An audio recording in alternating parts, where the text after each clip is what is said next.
What is going on, guys? Josiah LaRue here, and today we're going to be taking a look at the iPad Air 2. So let's go!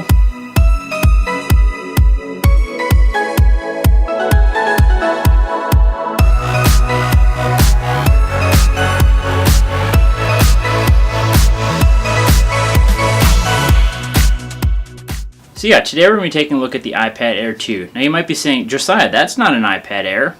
Well, you're right, this isn't the box for an iPad Air 2, but it is the box it came in. What I did get was a refurbished iPad Air 2 64 gig wireless plus 3G. So let's take a look at that. So yeah, today we're going to be unboxing an iPad Air 2 Gold 64 gig refurb edition. Now, unfortunately this is not the original Apple box. As you can see, it's just a default box from Verizon, but what's important is what's on the inside.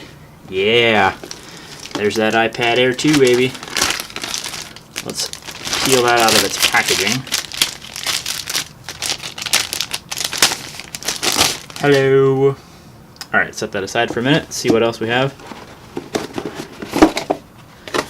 And it looks like just the basics. The iPad Air charger, which is going to be a 10 watt USB 5 volts 2.1 amp quick charger, as well as a standard Apple Lightning cable. So yeah, not much to it. The main part is this hardware. So let's look at the iPad. Alright, so let's go ahead and take a look at this thing.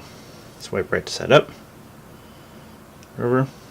Right click English, United States. Select my Wi-Fi, put in my password. It is now activating my product. Device is ready. I don't have a SIM card right now, so we're going to continue. Yes, enable location services. Set up Touch ID later. I'm going to put in a passcode. Now you can select whether you're going to restore it from an iCloud backup or set up as a new iPad. I'm going to restore it from backup. And I'm going to sign into my iCloud account. It's now updating my iCloud settings. Agree to all of Apple's terms and conditions. Sign your life away to Apple. And now we choose a backup. And now it'll start restoring. Once it gets to a certain point, it'll boot us to the desktop, and the rest of the apps will download and install over time. Alright, so now as you can see, the update is complete. We have it restored. Let's hit continue. Put in the password for the iCloud account again.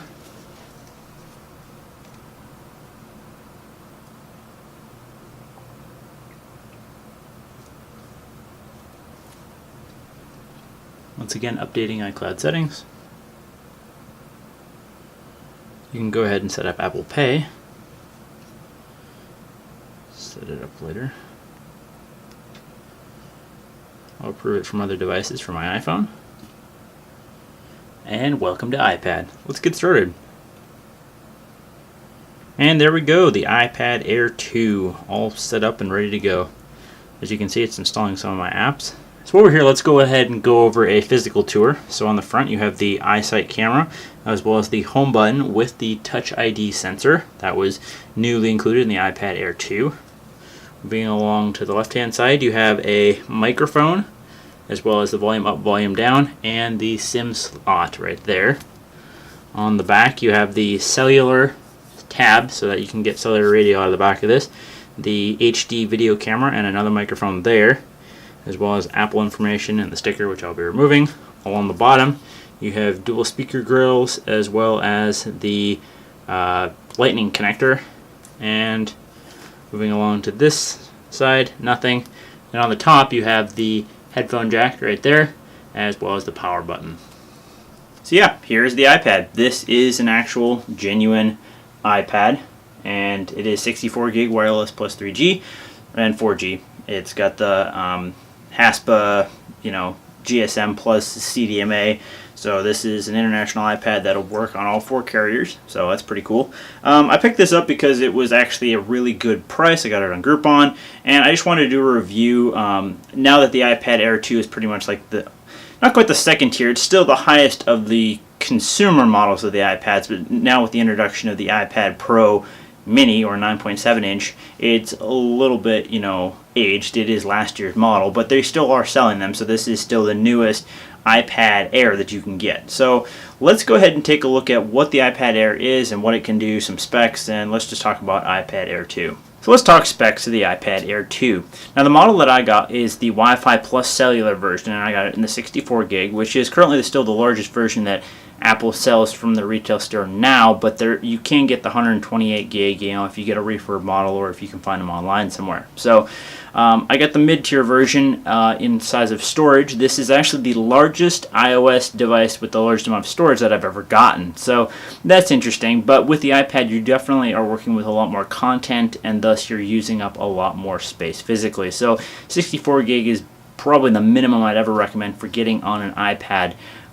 16 gig is just not enough for a device like this. On the iPhone, you're kind of stretching it. I mean, that's what I have just because it was all I could afford at the time, but I'm constantly running into caps of how much music and how much photos and stuff I can be taking on that device. So, more storage the better, particularly on large devices like this. It's 9.7 inches, it's about a quarter of an inch thick, and it's about 1 pound. It is super lightweight and super nice to hold, and the screen is just amazing. It is what they call a Retina display, so it's a 9.7 inch IPS multi-touch panel, 2048 by 1536 resolution with 246 dpi, so very high resolution. Now it's not quite like the very high resolution screens in the iPad Pro 9.7 and 12-inch models, but it's still very high resolution, and you can still see very clear detail even out in the sun, so that's pretty cool. It is powered by Apple's custom A8X chip with their M8 Motion coprocessor, so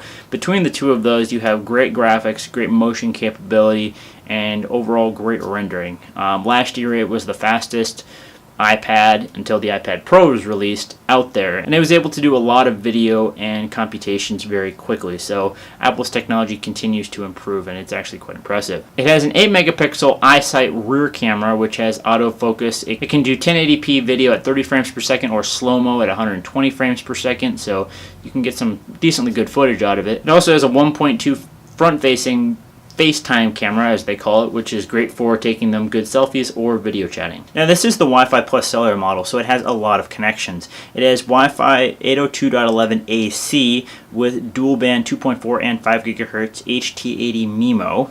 It also has Bluetooth 4.2 LE and the CDMA and GSM radios for nearly all bands in the United States and Europe, as well as some in China and other countries. So it is a very well connected device. It also has a 27.83 watt hour battery, which if you're using it a lot, probably 4 to 5 hours, but if you're conservatively using it throughout the day, it'll definitely last you a day to possibly even 2, depending on how much content you're using out of it. So the iPad Air is a powerful yet mobile and extremely lightweight device which you can take with you and use wherever you want.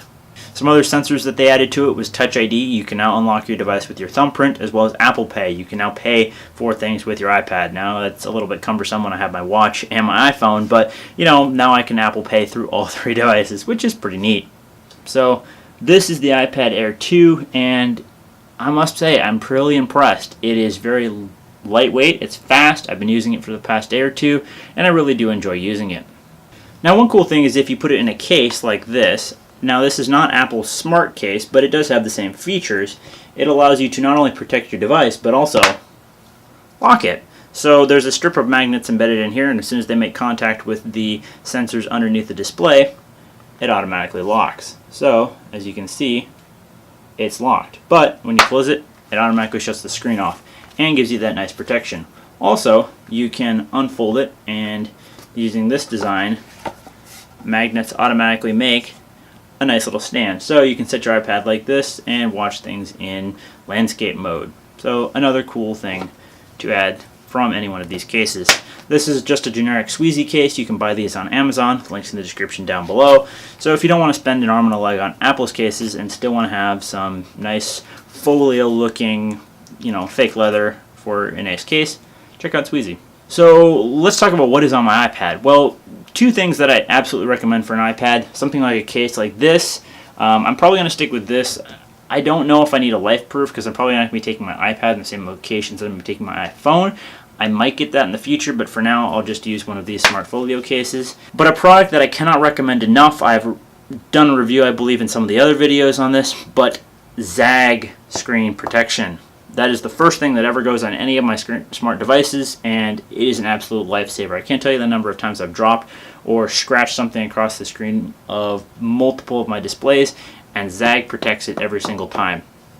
Now, this product is about 30 bucks on Amazon. You can get it shipped to you in 2 days, and it is a lifetime warranty. So if your Zag screen ever starts peeling up or gets scraped or scratched or anything, send it into Zag, they'll send you a brand new one. You have protection on your device for its lifetime. So that's pretty cool. So yeah guys, that's been my review of the Apple iPad Air 2. I'm really excited for this product. Of course, I'm getting this a year late because that's when it's come down in price and I can actually afford it. But I'm excited to see what all I can get out of my iPad Air. I'm going to be releasing some videos in the future talking about some of the things that I'm using my iPad for. I already have some cool ideas as how you can use your iPad as a secondary display, using it for music, using it for video creation, photo creation. So a lot of the media and multimedia content that I'm doing, I can take it on the road and use my iPad for. So I'm really excited to see what all I can use this iPad for going forward in the future, and I'll be updating you guys with future videos based on that. But in the meantime, this has been my iPad Air video review. Overall, a great product. So far, one of Apple's best iPads out there, and with all of the connectivity, I'm really excited to see what I can do with it. So yeah guys, that's been the video. Let me know in the comment box down below, what did you think about it? Do you have an Apple iPad at all? Apple iPad 2, 3, 4, Air 1, or Air 2? What do you think of the Air 2? Are you excited for Touch ID and Apple Pay, as well as it being so much thinner and faster? Let me know in the comment box down below. As always guys, thanks for watching. Remember, you can check out last week's video right here, or what I talked about right here. Remember, hit that like and subscribe button down below so you don't miss any of my future videos on iPads or anything else. Check me out on social media, and I'll see you guys in the next one. Peace!